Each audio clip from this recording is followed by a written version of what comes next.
पिछले साल में 2023 में दी गई 1000 नौकरियों की भी अगर लिस्ट जारी कर दें कि 1000 नौकरी किस किस व्यक्ति को मिली हैं, तो मैं अपनी गलती मानने के लिए तैयार हूं, माफी मांगने के लिए तैयार हूं। मैं आज आपको खट्टर साहब का 6 जनवरी 2023 को किया गया ये ट्वीट दिखा रहा हूं, और ये सार्वजनिक पटल पे उन्होंने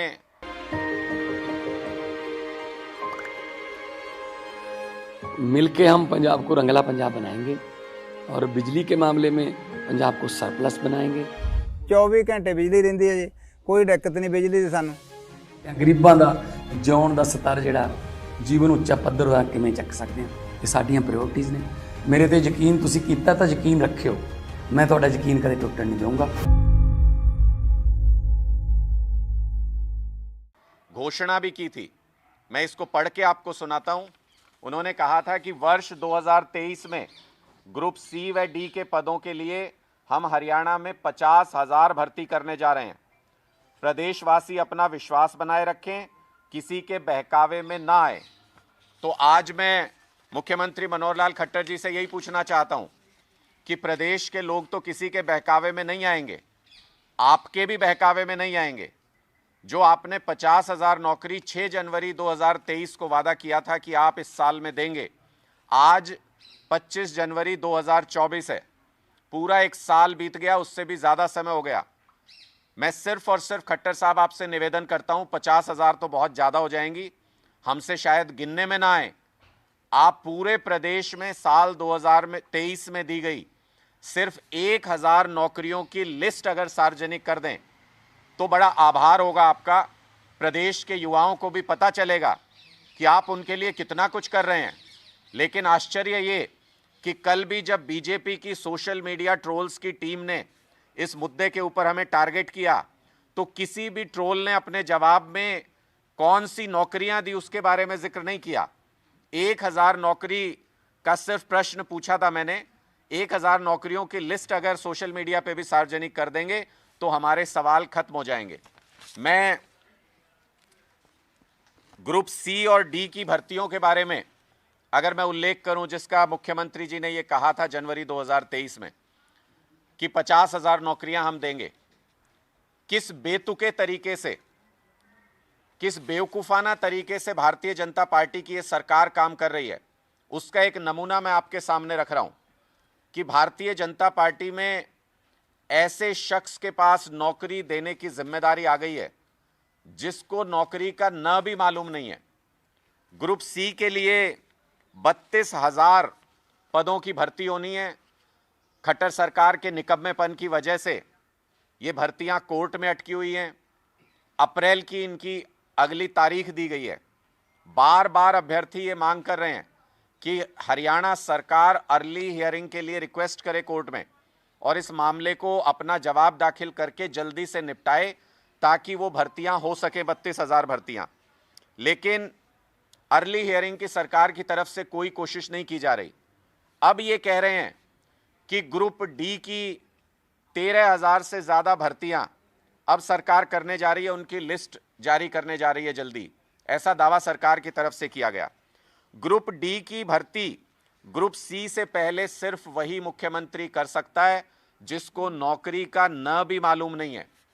मैं इसके पीछे का तर्क आपको समझाता हूं। इन्होंने कहा कि ग्रुप सी में 32,000 भर्तियां करेंगे, एक ही कॉमन एलिजिबिलिटी टेस्ट है सीईटी, उसमें ज्यादातर बच्चे जो क्वालिफाइड हैं वो ग्रुप सी के लिए भी अटेम्प्ट करेंगे और ग्रुप डी के लिए भी अटेम्प्ट करेंगे। ग्रुप सी में जिन बच्चों का चयन होना है, निश्चित तौर पे वो ग्रुप डी में चयन होने वाले बच्चों से ज़्यादा क्वालिफाइड हैं, उसकी रिक्वायरमेंट है जॉब की।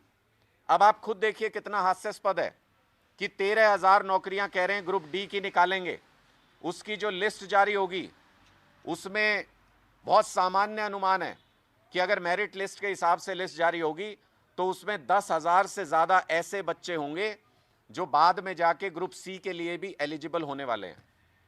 जब ये 13,000 भर्तियां हो जाएंगी और कल को आप ग्रुप सी की भर्तियां करेंगे तो इन 13,000 में से 10,000 बच्चे ग्रुप सी में सेलेक्ट होकर के अपनी ग्रुप डी की नौकरी छोड़ के वहां चले जाएंगे।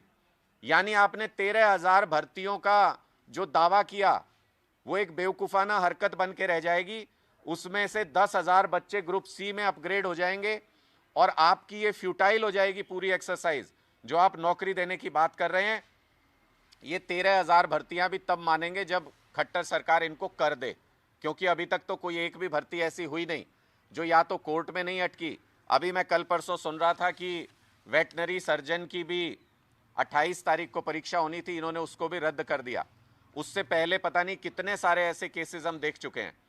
लेकिन एक स्पष्ट और सीधा सवाल ये है कि क्या ऐसी अतार्किक भर्ती नीति किसी सरकार की हो सकती है जिसमें वो जो भर्ती अभी करने जा रहे हैं ग्रुप डी में भर्ती अगर ग्रुप सी से पहले कर देते हैं तो ज़्यादातर लोग छोड़ के, जब ग्रुप सी की जॉब्स आएंगी तो ज़्यादातर लोग छोड़ के ग्रुप सी की जॉब्स में अपग्रेड हो जाएंगे और ग्रुप डी की वापस से पोस्ट खाली हो जाएंगी। ऐसी भर्तियों का क्या मतलब है? और दूसरा और बेहद स्पष्ट सवाल, अगर खट्टर साहब आपको ये लगता है कि युवाओं के जॉब्स के बारे में आप प्रदेश को गुमराह कर सकते हैं तो ये आपकी गलतफहमी है। आम आदमी पार्टी इस मुद्दे के ऊपर खट्टर सरकार को छुपने नहीं देगी। खट्टर सरकार को युवाओं को जवाब देना होगा और ये जवाब देना होगा स्पष्ट तौर पे कि जब 2023 में 50,000 नौकरियों का वादा किया था तो फिर अब मुंह छिपाते क्यों फिर रहे हैं? 1,000 नौकरियों की लिस्ट, ये खुला चैलेंज है मेरा मुख्यमंत्री मनोहर लाल खट्टर जी को। पूरे प्रदेश के अंदर 2023 के साल में सिर्फ 1,000 भर्तियों की लिस्ट जारी कर दें, मैं सार्वजनिक पटल पे माफी मांगने के लिए तैयार हूं। लेकिन अगर वो 1,000 भर्तियों की लिस्ट भी जारी नहीं कर सकते हैं तो झूठ बोलने के लिए, गुमराह करने के लिए और हरियाणा प्रदेश के युवाओं को बरगलाने के लिए, उनका भविष्य बर्बाद करने के लिए मुख्यमंत्री मनोहर लाल खट्टर जी को सार्वजनिक पटल पे माफी मांगनी चाहिए प्रदेश के युवाओं से। हमसे जुड़े रहने के लिए हमारे YouTube चैनल को सब्सक्राइब करें और नई वीडियो की नोटिफिकेशन के लिए बेल आइकॉन को दबाएं। अगर आप ये वीडियो Facebook पर देख रहे हैं तो लाइक जरूर करें और ज्यादा से ज्यादा शेयर करें। धन्यवाद।